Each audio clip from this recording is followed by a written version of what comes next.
Hey.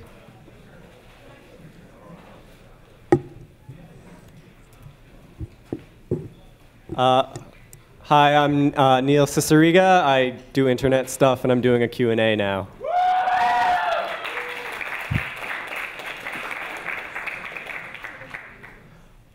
I'm not a lecturer, so you can just like raise your hand and ask me questions, and I'll try to answer them. What are you up to now? Right now, I'm working on a new album because I haven't made one since 2008, so I'm making a lot of music and trying to make music videos for all the music I'm making. And I don't know. I try not to take on really big projects because I do better with really small projects that kind of spiral out of nothing.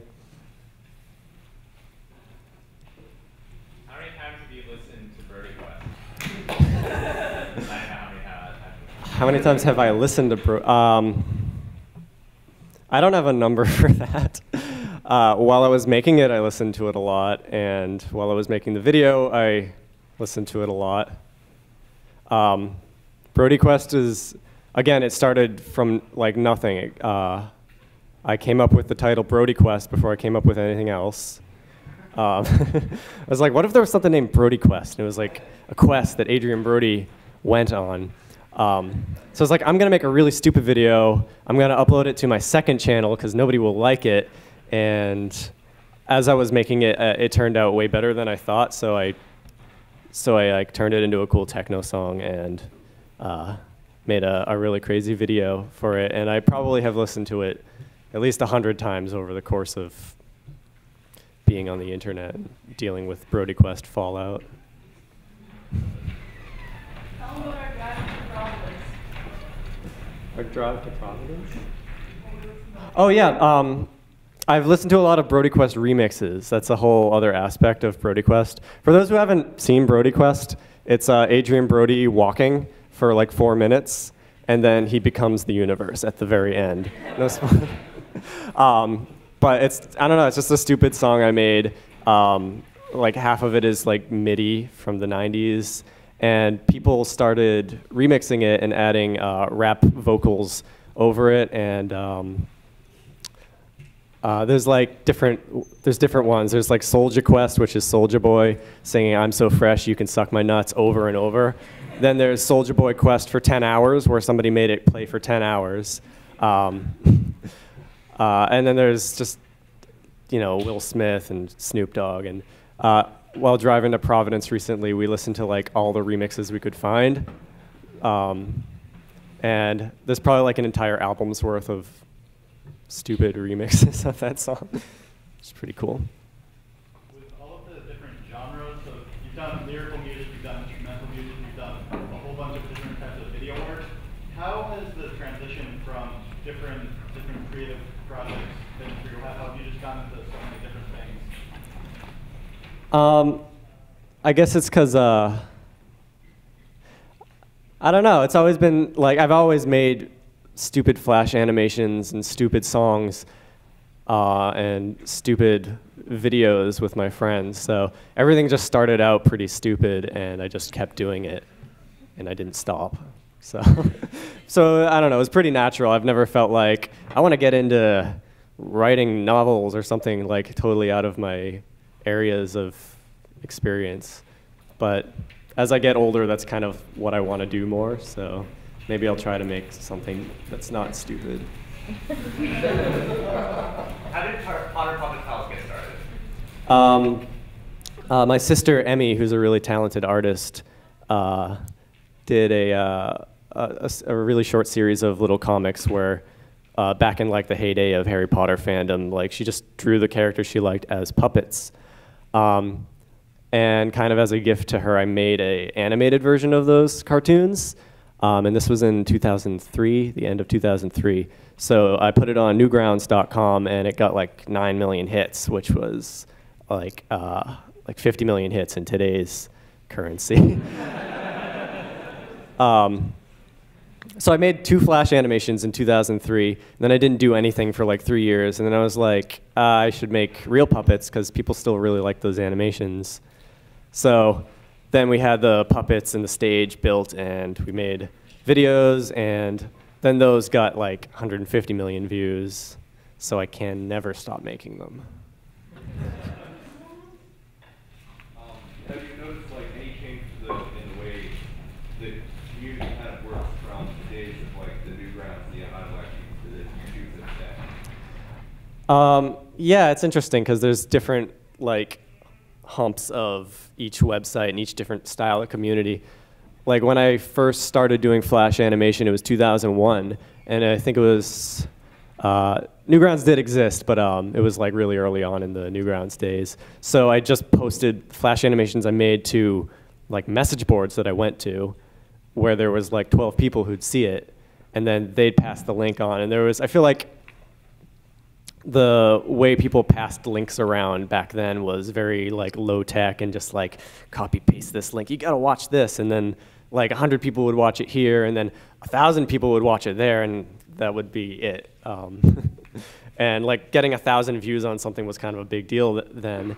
Then Newgrounds came around and started like having videos with views in the millions, and that kind of had its rise and fall in terms of at least how much I used it as I stopped making Flash animations. YouTube also is really different now from the way it was when I first started on it. They used to have a lot of more of a community. You'd get honors for a video if you had the most hits of any video in that day, and they don't do that now. It's just you get hits, and that's what you get. And you get money now instead of little meaningless badges. So it's interesting because I feel like, and a lot of my friends who make videos often talk about like YouTube just isn't the same as what it was. You just don't get as many hits now as you do. But looking at the chart of how many hits, it's actually kind of the same. It's just a lot more videos are getting that amount of hits. So just the same amount of hits means less today because just more people are on the internet, I guess. More questions? You said you were just making stupid videos with your friends, and like IRL friends or friends on like the internet. Like were you hanging out like on message boards and getting influenced by all the other stupid stuff on the internet? Somewhat, yeah, like a little bit. Like I never got super into like animation communities or filmmaking communities. I'd have other like-minded YouTube channels that I would follow and like be impressed with their work and make stuff like that. It really is just like my friends in real life. Like, I need a guy to play a doctor. You're 2 years older than me. You can play a doctor. Which is what I mean by stupid. It's just really just dumb skits with people that you happen to know. Like in the early days, like Animutations?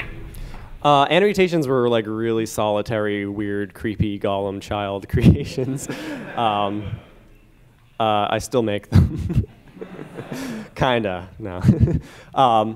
Yeah, like when I was first making content for the internet, it was very much a weird, lonely pursuit where I just have hours to myself and I just make weird animations to amuse pretty much myself and like a handful of strangers I didn't really know on the internet.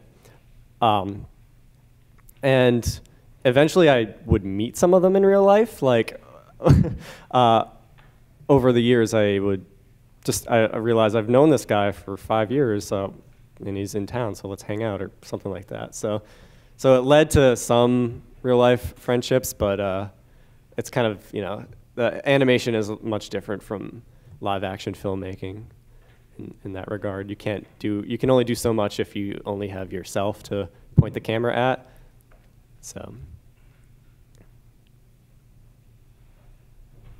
One of my favorite videos of yours is 1, 2, 3, 4, 5, 6 Pokemon, and I was curious if you were thinking about another such video for the 2012 election. That's a really weird video. I don't know why I made that video. People kind of people liked it, but it's like the most outrageously stupid thing, like colorful thing I've made. My girlfriend at the time, like we had just started dating, and I made that video. Like the first thing I made when I knew her was that stupid video where I'm dancing around dressed like an elf with a fake neck beard, and then she she liked it. She didn't think it was weird at all, and she's like showed it to her mom, and her mom hates me. She doesn't really hate me, but for a little while, like she was really iffy on like, are you really gonna date this guy? So yeah, that's a weird video. I don't know if I'd make anything quite in that vein again. Oh, okay, maybe.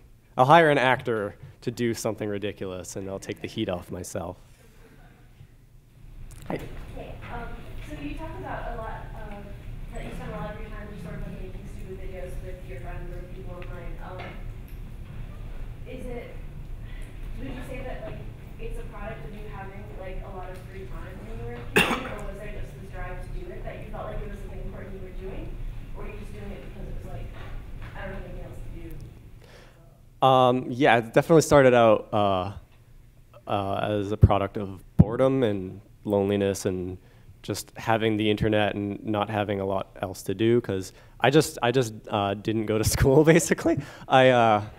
I was like kind of homeschooled, but then I just kind of just did my own thing and taught myself how to use the internet and make music, and it was really weird, and I had a lot of free time, and I was just weird and a strange person, and I still am, so that's how it started out. But as I got attention for it and people enjoyed the things I made, then I started to feel like I was, I had a job to do in terms of making animations and making videos and making stupid internet things. So at this point, it's part of my identity, and I don't know if I could be a lawyer or something if I wanted to. But I've also been really lucky to actually have success in it and make money and not have a significant slowdown in terms of internet popularity. So I've been able to keep doing it and keep investing time into learning how to do it better and money into getting better cameras and software. So it's been a really gradual evolution from totally inane, pointless thing to slightly important, but still weird.